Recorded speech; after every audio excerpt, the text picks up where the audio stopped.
Hello grade 8s, good morning, and today I want to talk to you about extending human vision. So as humans we have 5 senses, one of those obviously is vision, and we can use vision obviously to help us observe things around the world, but we can extend this as well, and there's two key ways that we can do this that I want to talk to you guys about today, and you might even see examples right now in this video. And so let's get into it.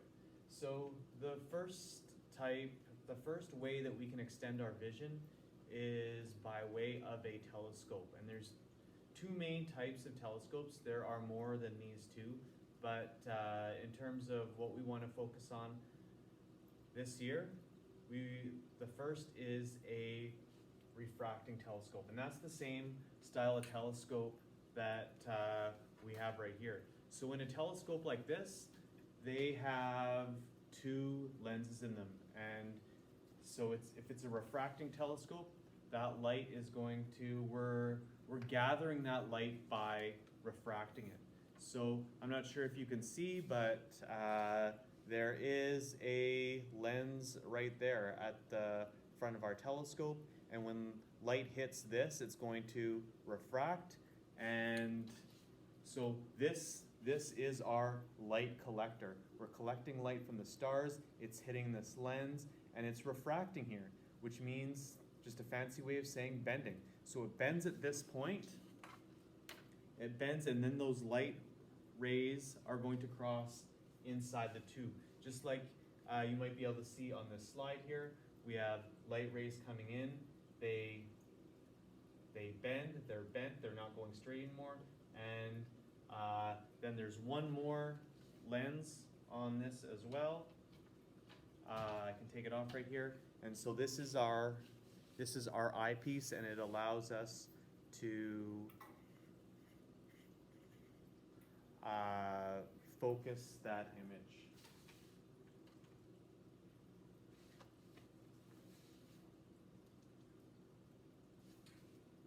The second type of telescope that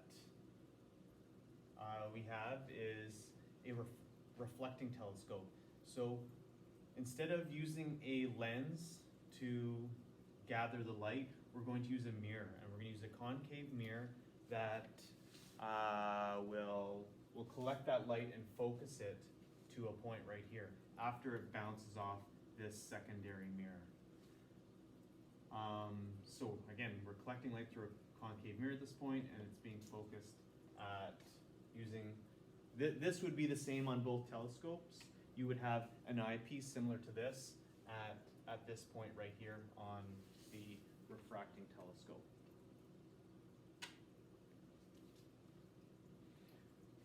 Okay, and so both telescopes need some way to collect the light. Refracting telescope, that's using a lens. Reflecting telescope, that's using that concave mirror. And so, yeah, depending on the distance between our light collector and our lens, that in a way determines how much we can magnify that image, let's say. And so if my tube is this long for my telescope, that is not bad, but there are much longer telescopes than this, and the point of that is so that we can magnify images more. So yeah, like this one you might be able to see in this picture would be able to magnify images a lot better than this one. So astronomers use telescopes to help us explore. As humans, many of us love exploring, and it's hard to get to these faraway places, but through the use of telescopes, we can discover the universe around us, and this was taken through the Hubble telescope at some nebula or some big, huge space dust clouds. And there's another one, and there's a spiral galaxy. And here's something that you can see through a backyard telescope such as this one right here. It's easy to see Jupiter and the bands of Jupiter, and the 4 biggest moons of Jupiter are all visible through the use of a backyard telescope. So binoculars are another useful way that humans can extend their vision as well, and so they do this by the use of prisms. And how prisms help is they, in a way, help to lengthen the path of that light going from the light collector to the lens. And so by the use of prisms, light enters it enters the binoculars through the objective lens. It bounces off this prism here, here, here, here. So it bounces or reflects a total of 4 times by the use of these prisms, and before it gets to the eyepiece right here. So you could make binoculars that are this long, but they'd be hard to carry around and take from place to place. So that distance is, let's say, we can decrease that distance by roughly a factor of 4 by using these prisms. So they're nice and compact and easy to take from here to there.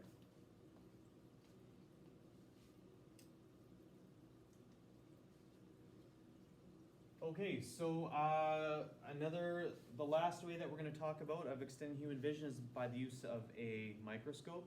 And again, we have an eyepiece and these objective lenses, and I know we already talked about this in our last unit, but in the same way, we have light here.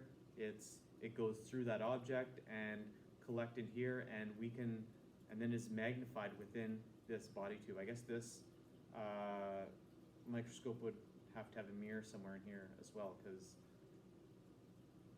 to allow that light to bend, let's say. And so yeah, over the course of history, we've been able to observe those tiny animal worlds that we talked about in our last unit. And so we go from seeing the very, very small to the very, very far away by extending human vision using these 2 pieces of technology. So that has allowed us to discover, basically, one of the key points of our last unit is that all things are made up of cells. Cells were discovered by the use of the microscope. We've been able to find out that planets aren't just special types of stars. There's something much more different than that, and that's they are these massive bodies that don't emit their own light and that are also revolving around the sun. All those discoveries are made by the use of a telescope. So there's a lot of careers that use both of these pieces of technology. Lab technicians, anyone who's researching blood or diseases or anything like that, microscopes are a valuable tool there. And like we mentioned before, astronomers and anyone who's studying space, a telescope is very important for that as well. So that's all for extending human vision. Hopefully you found this useful.